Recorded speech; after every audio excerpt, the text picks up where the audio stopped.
Welcome to my YouTube channel. आज हम पढ़ रहे हैं पास्ट टेंस का 4 part, past perfect continuous tense. इसमें पढ़ेंगे इसकी पहचान क्या है, इसका रूल क्या है, किसी भी सेंटेंस को यानी हिंदी सेंटेंस को इंग्लिश में ट्रांसलेट करते टाइम किस किस फॉर्मूले का ध्यान रखना है, हेल्पिंग वर्ब, मेन वर्ब, उसके बारे में बताएंगे। तो इसकी पहचान होती है जिस भी सेंटेंस के लास्ट में रहा था, रही थी, रहे थे वर्ड्स आते हैं, मतलब कोई भी काम पूर्व में यानी पास्ट में शुरू हो चुका था, वो काम चल रहा था, तो वो पास्ट परफेक्ट कॉन्टिन्यूअस टेंस कहलाता है। और सेंटेंस के लास्ट में रहा था, रही थी, रहे थे ये वर्ड्स आते हैं। और साथ ही साथ सेंटेंस में समय भी दिया हो कि जो काम चल रहा था वो कब से चल रहा था, किस टाइम से चल रहा था, तो वो हमारा पास्ट परफेक्ट कॉन्टिन्यूअस टेंस कहलाता है। समय निश्चित भी हो सकता है और अनिश्चित भी, मतलब फिक्स टाइम है, पता है किस टाइम से काम चल रहा था। जो निश्चित काल है उसके लिए हम लगाते हैं सिंस, और अनिश्चित काम चल तो रहा था पर हमें उसका फिक्स टाइम नहीं पता है यानी अनिश्चित, उसके लिए हम फॉर का यूज करते हैं। निश्चित के लिए सिंस का यूज करते हैं और अनिश्चित के लिए फॉर का यूज करते हैं। अगर सेंटेंस में जो काम चल रहा था उसका टाइम दिया हो, अगर निश्चित होगा तो सिंस यूज करेंगे और अगर अनिश्चित होगा तो फॉर यूज करेंगे।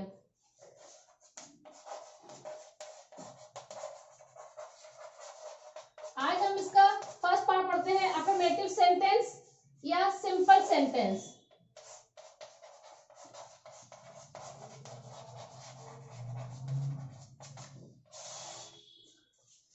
ये है पास्ट परफेक्ट कॉन्टिन्यूअस टेंस का फर्स्ट पार्ट, अफर्मेटिव सेंटेंस या सिंपल सेंटेंस, जिसकी पहचान है यहीं पर इसका फॉर्मूला देख लेते हैं। Subject plus helping verb had plus been plus main verb की फर्स्ट फॉर्म में ING plus object plus time. Sentence को इंग्लिश में ट्रांसलेट करते वक्त सबसे पहले हम सब्जेक्ट लिखेंगे, फिर हमारी हेल्पिंग वर्ब यूज करेंगे हैड।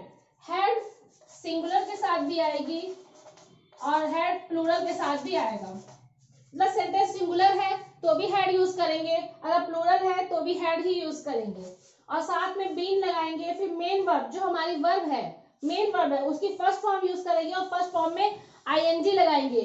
फिर ऑब्जेक्ट और हमारा टाइम अगर फिक्स है तो सिंस, अगर फिक्स नहीं है यानी अनिश्चित है तो फॉर। ये हमारा फॉर्मूला। इसके कुछ एग्जांपल्स देख लेते हैं ताकि आपको अच्छे से समझ में आ जाए।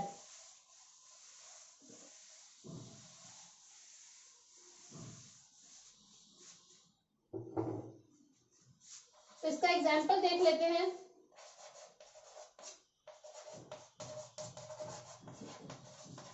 वो 2 घंटे से मैदान में खेल रहा था।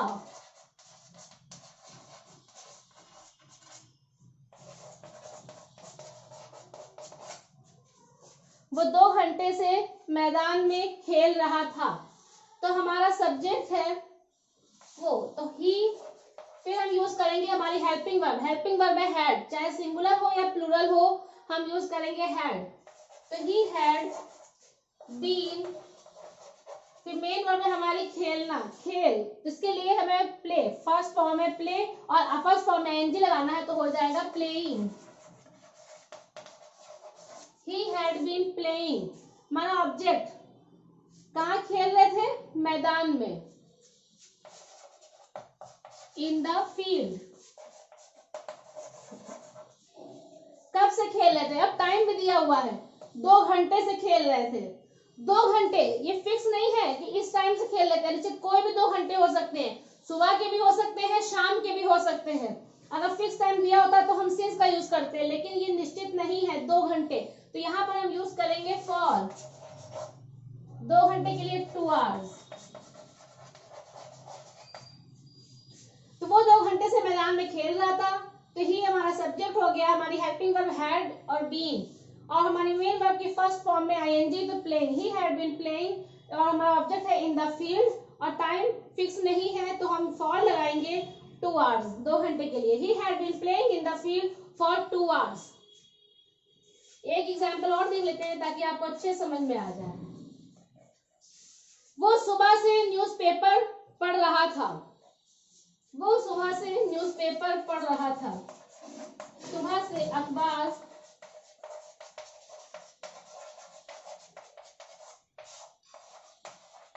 पढ़ रहा था। तो हमारा सब्जेक्ट है कि हमारी helping verb had been, main verb है पढ़ना यानी रीड, फर्स्ट फॉर्म में एनजी लगाएंगे तो reading. He had been reading newspaper.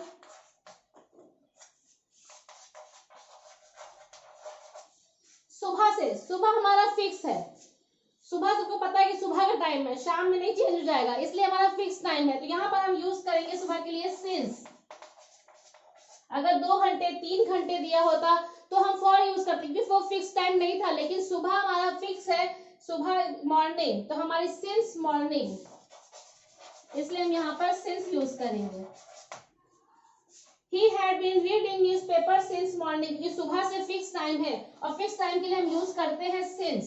ये 2 घंटे फिक्स नहीं थे इसलिए हमने यहाँ पर यूज किया था for। तो he had been reading newspaper since morning।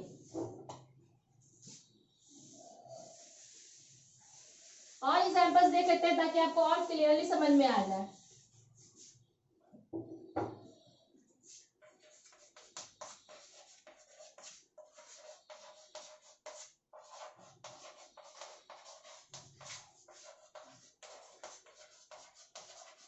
वो 10 वर्षों से समाज की सेवा कर रहा था। वो 10 वर्षों से समाज की सेवा कर रहा था। तो इसमें कर रहा था काम जारी है, हो चुका था, कर रहा था, और टाइम भी दिया है 10 वर्षों से, इसलिए ये पास्ट परफेक्ट कॉन्टिन्यूअस टेंस है। तो इस टेंस को इंग्लिश में ट्रांसलेट करते हैं। सबसे पहले सब्जेक्ट हमारा ही, फिर हमारी हेल्पिंग वर्ब होगा हैड बीन, मेन वर्ब है सेवा करना यानी सर्व, और मेन वर्ब की फर्स्ट फॉर्म में आईएनजी आएगा तो इसलिए हो जाएगा सर्विंग। फिर हमारा ऑब्जेक्ट है the society. He had been serving the society। कब से, टाइम पूछ रहा है कब से, 10 वर्षों से। 10 वर्ष कोई फिक्स टाइम नहीं है कि कौन से 10 वर्ष, इसलिए ये अनिश्चित है, इसलिए हम यहाँ पर फॉर यूज करेंगे, फॉर 10 years। तो हमारा हेल्पिंग वर्ब हैड बीन, हमारा subject he, helping verb had been, main verb की फर्स्ट फॉर्म में आईएनजी है तो he had been serving the society for 10 years। एक सिंस का भी देख लेते हैं ताकि आपको क्लियरली समझ में आ जाए।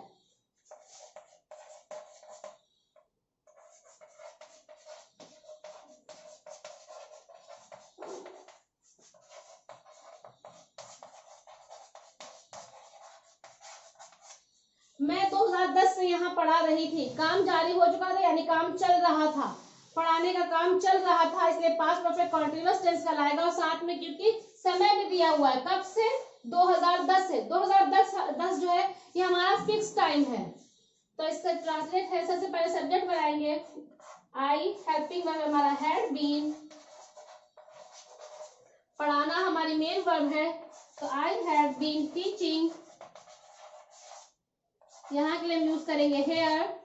कब से, 2010, ये फिक्स टाइम है तो हम यूज करेंगे सिंस 2010। मैं 2010 से यहाँ पढ़ा रही थी तो आई हमारा सब्जेक्ट हो गया, हेल्पिंग वर्ब है हैड बीन, और मेन वर्ब की फर्स्ट फॉर्म में आईएनजी है तो हो गया teaching. I had been teaching here. कब से, फिक्स टाइम है 2010, सिंस 2010।